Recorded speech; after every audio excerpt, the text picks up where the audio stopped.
What's up, everybody? Man. Man, this is a fucking shitty ass show, man. Like I said, I told you guys. I told you, motherfucks. I told you guys, this is gonna be a trash ass pay per view, man. Money in the trash, man. Literally, we have so many sponsors in the ring. Number one, which I don't like. We have Cash App, Morgan and Morgan, fucking Fireball. The arena looks horrible. We just have a big Titron of the logo and the fucking little guys running his shit from a 70s TV show, you feel me? And we have a Cash App being sponsored on the Money in the Bank briefcases, which I do not like. This is unacceptable. Now I understand WWE is a whole sponsor ad right now, but WWE is dying right now as of this moment with all the news coming out. So do I have to explain to you guys how bad WWE is and why it sucks? No. So first, we're gonna start with the women's ladder match. All the women do their thing, right? This is a mid match. I mean, it wasn't really that good. You feel me? We had some moments though. You feel me? Like, you feel me? It was just funny as fuck how Roxy and Julia put Rhea inside of a fucking ladder. Like, what is this shit, right? Why don't you just beat up Rhea Ripley and tag team her ass and put her through a fucking table? You feel me? This is a mid-ass match. You feel me? Like I said, all the women start brawling and shit, right? Rhea Ripley then gets out of the ladders and grabs Roxanne, who tries to run away, who was stuck on the fucking ropes, and starts beating her ass, right? She then brawls with Stephanie, and she does the devil's kiss to Rhea on the ladder. Pat McAfee has to overhype this shit up and ruin the moment for all of us. So I didn't enjoy the match because Pat had to keep running his fucking mouth every fucking match. He has to sit here and talk and play stupid. You know what I'm saying? So I gotta talk about Pat McAfee later on, man. So basically Naomi comes in and does her thing, right? She wins the Money in the Bank ladder match. Now, here are two reasons why I think this is a good idea, and one reason why this is not a good idea. Now, Naomi has been doing a great job with her heel run. I'm not gonna lie, man. You know, she's been, you know what I'm saying, she's feuding with Bianca, kicking ass, you know, beating up Jade, you know, Jade beating her up. You feel me? And she's putting on these intense promos, man. And fire promos, really trying to take her to another level. So I like it. And you feel me? And she even said that she was at Bianca's house. You feel me? She was like, oh, I was at your parents' house, blah, blah, blah. Why don't you go to her parents' house? She'll be a lot better if Naomi just goes to her parents' house. Nobody would fucking notice. You feel me? Nobody would notice. Just do it when nobody's there. You feel me? I want to see more shit like that. I want to see more wrestlers do shit like that. House invasions, all kind of shit, right? So, and yeah. Number two, Naomi still has it. I mean, she might be in her prime. Maybe she's past the prime. I don't fucking know. And number three, she's in her late 30s. I mean, we got so many young superstars. I don't even care if Stephanie wins. You feel me? But anyways, Naomi's a good choice. And I look back, I think Naomi is a good choice. I don't give a fuck what nobody's talking about. Up next, we have Dominic Mysterio versus Atakan Jr. Now, this match was just random, right? Like, why are we having Atakan Jr. from Triple A?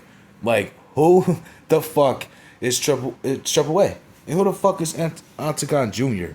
You feel me? So what? Dominic Mysterio was just drinking a lot of tequila, ate some tacos or some shit, and just started some shit and said, yo, you guys suck. I run this shit. I'm the best Latino, blah, blah, blah. He gets his ass beat. Atakan drags him out the fucking arena. Out the crowd and beats him up. So that's where we get the match, right? And this is just a boring ass match. Literally. I don't even want to talk about it.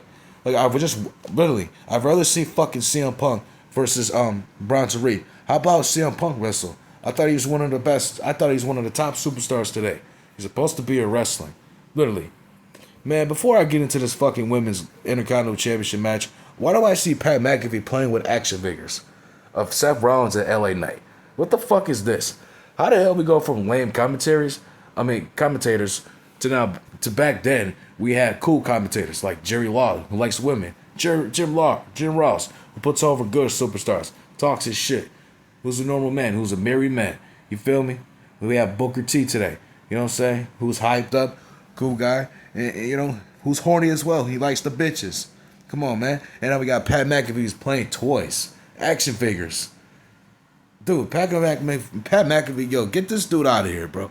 You want to release Braun Strowman and you want to try to get rid of The Miz, why don't you get rid of Pat McAfee? Like at this point, Pat McAfee gets released on Monday Night Raw. It doesn't even fucking matter to me, bro.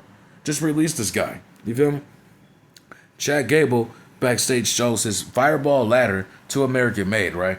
Now, first of all, I want to clear this shit up, right? Now, I'm sick and tired of WWE coming up here acting like we're so slow, acting like Chad Gable is an El Americano Grande or whatever the hell the name is, right? Literally, bro. We know El Americano is going to be in a ladder match, and Chad Gable showed a ladder match, showing the ladder to the guys, acting like he's not in the match. I don't get it at all. So at the same fucking time, Pat McAfee's going to play stupid, Michael Cole's going to play stupid, acting like, you know, Chad and El Americano are both in the building tonight. You feel me? So what the hell are we doing here? We know goddamn well Chad Gable's playing as Americano, El Grando, whatever the fuck it's called. El Grand shit. You feel me? Fuck out of here, bro. Up next, we have the Becky Lynch versus Lyra Valkyria. This was a decent match. You know what I'm saying? I mean, like I said, they were doing their thing. It was a little boring. You know what I'm saying? Like, really. They do roll-ups at the end of the match, and Becky wins by roll-up. Yo, I'm getting tired of these matches ending roll-ups, man. What the fuck is this? How many times do we have to end a fucking match in a roll-up? This match is supposed to be something. This match is supposed to take maybe Lyra or maybe Becky to another level. You feel me? But instead, at the end of the match, Lyra holds up her hand, right? She's forced to fucking wrap the title around her waist, right? She looks upset. She looks anxious. You know, she just looks, you know, upset. You feel me? She looks forced. You feel me? Like Cody Rhodes when he didn't want to hit the title belt on John Cena at WrestleMania, right? So she comes from behind and hits Becky with the German suplex, right? Wade Barrett calls her a loser. See, one thing I disagree with fucking Wade Barrett. Are you calling her a loser because she lost the match or because she beat up Becky after the match?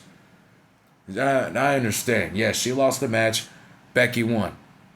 Lyra lost. Loser. I get it. But at the same time, bro, you're not going to force me to hold your hand. I'm going to slap the shit out you and slam you like Lyra should have did. And she did the right thing. She did the right thing. She should have just, like she did, slam Becky Lynch and call it a day. Fuck out of here, bro. Nonsense bullshit. You feel me? Up next, we have the Man's Money in the Bank ladder match. This match was okay. You feel me? This was an okay match, you know? Like I said, this still was a shitty-ass pay-per-view because now we have 5 fucking matches and world champions in a tag team match. That makes no sense at all. Makes no sense. Literally. Like I said, the match was okay. Everybody starts brawling or doing their thing, right? You know what I'm saying? Chad Gable starts doing his thing on the ladder. He starts jumping on people. He gets body slammed by LA Knight. And Pat McAfee here wants to play dumbass stupid, acting like Chad Gable is an El Americano Grande. He says, well, they got the same boobies.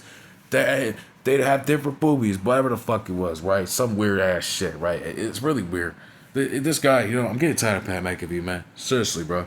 Literally. So Seth Rollins, he gets beat up by everybody, right? And then Seth Rollins gets laid out. Paul Heyman was worried. He calls out the guys. Braun Breaker, Braun Breaker come out looking like a bunch of pit bulls and tough wannabe guys. And he come out and he spared the shit out of Chad Gable. And he beat the shit out of everybody, right? They help Seth Rollins get in the ring. You feel me? They come after Solo Sikoa. But that's when Jacob Fatu and Jacob Cobb, Corn on the Cob, come out, right? To save the day, right? Jeffrey Cobb gets spared through the fucking turnbuckle, right? Jacob Fatu grabs a ladder for Solo Sikoa. You know, he wants to help him out, looks like it. But we all know damn well why he's going to turn on him at this very second. Because, you know, like I said, Solo Sikoa was talking behind his back last night. And that's not cool, and it is what it is, right? So they wanted to do this feud, so it is what it is, right?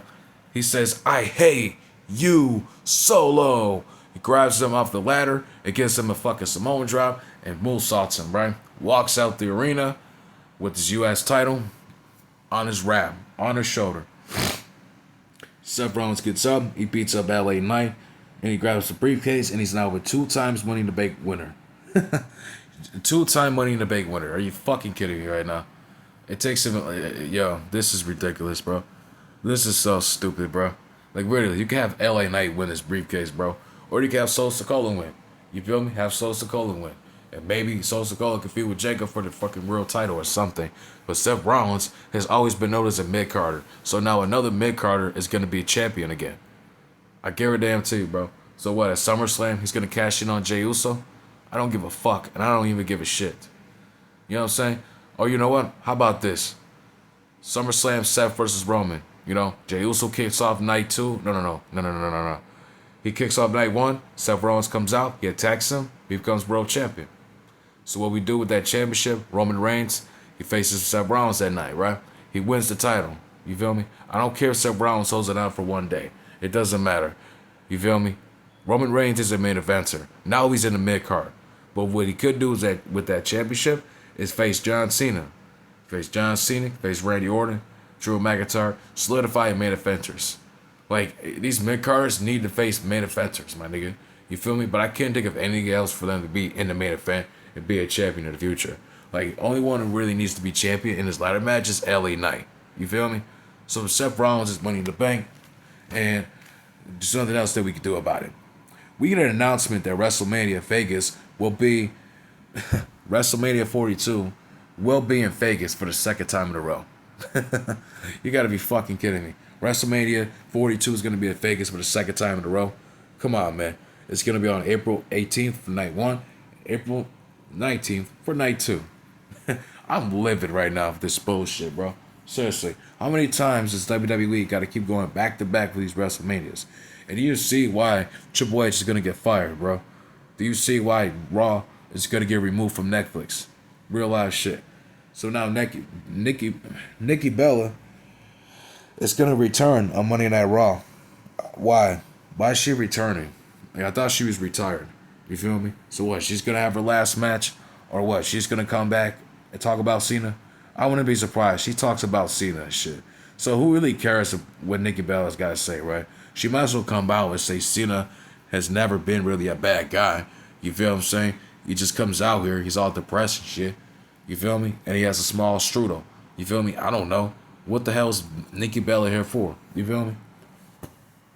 So up next, we have the main event. We have Cena and Logan Paul versus Cody Rhodes and Jey Uso, right? Cena and Logan start off tagging in and out of the match, trying to fight Cody. This is really pissing me off. It really takes these guys like 5 minutes to start the fucking match, to start fighting and shit. This is stupid as hell. So Jey Uso gets tagged in, starts brawling with Logan Paul. Then Logan Paul starts beating up Jey Uso. Cena gets tagged in and beats up Jey Uso, right? Cena does the signature, but Uso puts him in a sleeper hold. Logan Paul and Cena argue like girls, pushing each other and shoving each other. Like, what the fuck is this? Like, I had a feeling that they would be trying to turn on each other or argue with each other. Like, really, I don't understand this whole Logan Paul, John Cena formation. Just a waste of time. Same thing with Seth Rollins and the new bloodline. You're just adding people and random shit. That's not going to take us anywhere. You feel me? Woo. Cody Rhodes gets tagged in, and then he starts beating up John Cena and Logan Paul. Cena hits the attitude adjustment on Logan Paul, and he hits another attitude adjustment to Jey Uso. Fucking Cody Rhodes gets up, he hits a crossroads to John Cena. Logan Paul then moves off Cena, trying to get at Logan Paul. This was an accident, obviously, but Logan Paul didn't pay attention when Cena was in the way. You feel me? So I don't understand. And maybe this could lead to Cena versus Logan Paul. Who really gives a fuck? It's just a waste of time. Like I said, it's taking us nowhere. You're just adding in random ass shit. And then what? Cena's gonna face who? Penta? Out of nowhere? Get the fuck out of here, bro. You feel me? So Cena tries to hit the attitude adjustment on Cody Rhodes, but Jey Uso gets up and spears him. Logan Paul then hits a moonsault on Jey Uso on the table outside on the apron, right? I thought it was actually cool, man. I thought it was actually cool. You feel me? Cena hits Cody with the championship belt, and then a goon in a black hoodie comes in and attacks Cena. Now, this is confusing, and this is shocking. This is really, like, I don't get it. I just don't get it. You feel me? Is this nigga even released or not? Guess who comes? R-Truth. R-Truth is back after a week. Now, people make it seem like this is a huge, big return. This is a shocking moment. This is not a shocking moment. You feel me? Like I said, I had a feeling this would be like a storyline. You feel me? But it's like, what the hell? This is somehow kind of like some goddamn storyline right here. You feel me? So I don't understand what they're doing with this right here. So then Cody Rhodes hits the crossroads on John Cena. 1, 2, 3. There you go. End of the match. Now again, with the Jey Uso situation, you haven't faced Gunther. You haven't been feuds and getting beat up by Bronson Reed, Seth Rollins, and Braun Breaker. And he's in the feud with Logan Paul and Cena. And now he has Cena in feuds with Cody Rhodes, Jey Uso, and R-Truth. You feel what I'm saying? So, like, how many fucking opponents do these wrestlers need? And then you see why the Paul Levesque era will go down as the worst era of all time. Literally, you're adding in a bunch of bullshit-ass matches and opponents for wrestlers that nobody wants to see. Can't we just deal with like, Jey Uso facing Gunther for one last fucking time? And they can have a new, fresh feud with Logan Paul without Gunther in the way? Gunther could be a fucking mid-card or get released. I don't even care. Being a champion for like at least, I mean, not a champion. Not being a champion for a year won't kill you, Gunther. Like, literally, the nigga has been champion for 80% of his career. And now people are going to try to tell me, this is stupid, man. I don't even care if Gunther wins because Jey Uso is one of the worst champions of all time. This world championship is a fucking joke. You feel me? It's being held by a bunch of jobbers and boring-ass mid-carders. Now, again, this is the worst Money in the Bank pay-per-view I've ever seen in my life. Really. Now we're going to call it, and it's always been known, and it has been known, and will always be known as Money in the Trash.